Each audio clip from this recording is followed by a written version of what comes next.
నల్లమల ప్రాంత అభివృద్ధికి ప్రత్యేక ప్రణాళికలు సిద్ధం చేశామన్నారు సీఎం రేవంత్ రెడ్డి. అచ్చంపేటను మోడల్ నియోజకవర్గంగా మారుస్తామన్నారు. నాగర్ కర్నూలు జిల్లా మాచారంలో ఇందిర సౌర గిరి జల వికాసం పథకాన్ని సీఎం ప్రారంభించారు. నల్లమల డిక్లరేషన్ను ఆవిష్కరించారు.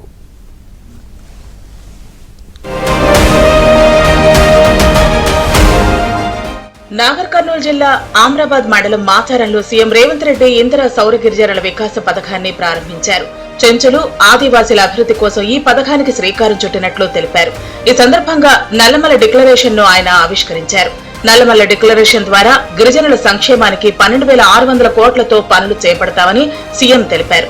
రైతులకు 7.5 హెచ్పీ పంపు సెట్లు ఇస్తామన్నారు. అచ్చంపేటను మోడల్ నియోజకవర్గంగా మారుస్తామన్న సీఎం 100 రోజుల్లో ఉచితంగా సోలార్ పంపు సెట్లు ఏర్పాటు చేస్తామన్నారు. గిరిజన మహిళలకు ఆదాయం వచ్చే విధంగా సోలార్ సెట్లను బిగించాలని సీఎం అధికారులను ఆదేశించారు.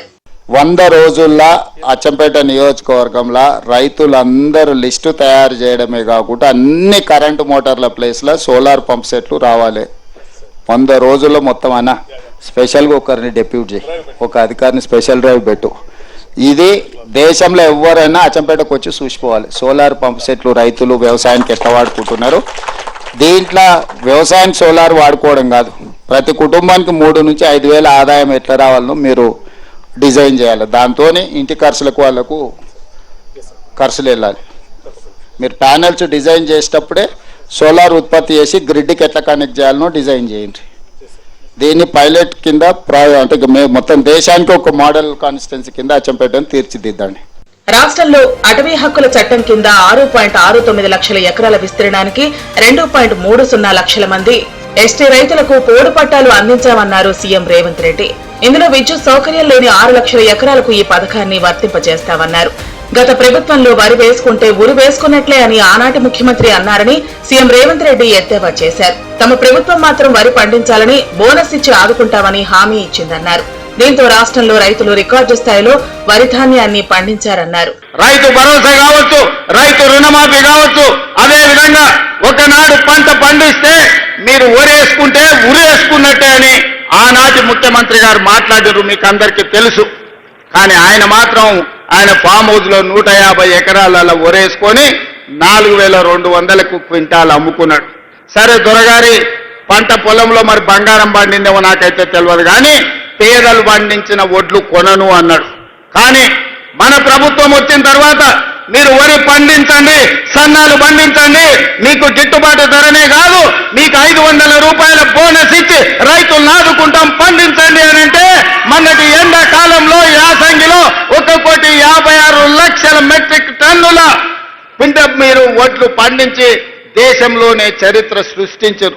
కశ్మీర్లోని పహల్గామ్ ఉగ్రదాడి తర్వాత దేశానికి ప్రధాని అంటే ఎలా ఉండాలనే దానిపై చర్చ జరిగిందన్నారు సీఎం రేవంత్ రెడ్డి.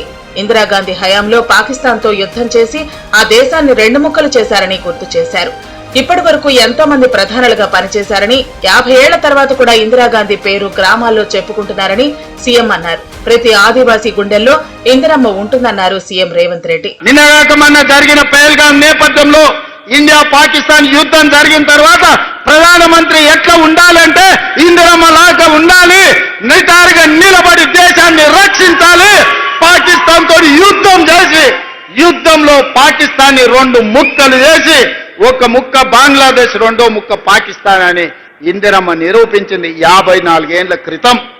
అలాంటి పౌరుషం కలిగిన నాయకురాలు ఈ దేశానికి ప్రధానమంత్రిగా ఉంటే 50 ఏళ్ల తర్వాత ఈరోజు మీరు ఆలోచన చేయండి, ఎంతో మంది ప్రధానమంత్రులైన, ఎంతో మంది రాష్ట్రపతులైన, కానీ తండాలలో, గూడెలలో, మారుమూల పల్లెల్లో వాళ్ళ పేర్లు గుర్తు లేవు.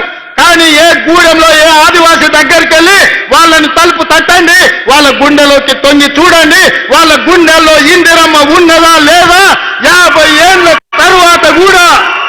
మాచారంలో ఇందిర సౌర గిరిజనుల వికాస పథకాన్ని ప్రారంభించిన అనంతరం సీఎం రేవంత్ రెడ్డి తమ స్వగ్రామం కొండారెడ్డిపల్లికి వెళ్లారు. అక్కడ వెంకటేశ్వర స్వామి ఆలయంలో పూజలు చేశారు. ఈ సందర్భంగా స్వామివారికి పట్టు వస్త్రాలను అందించారు. ఈ పూజాది కార్యక్రమాల్లో ఉప ముఖ్యమంత్రి భట్టి విక్రమార్కతో పాటు మంత్రులు ఉత్తమ్ కుమార్ రెడ్డి, జూపల్లి కృష్ణారావు, పొంగులేటి శ్రీనివాసరెడ్డి పాల్గొన్నారు.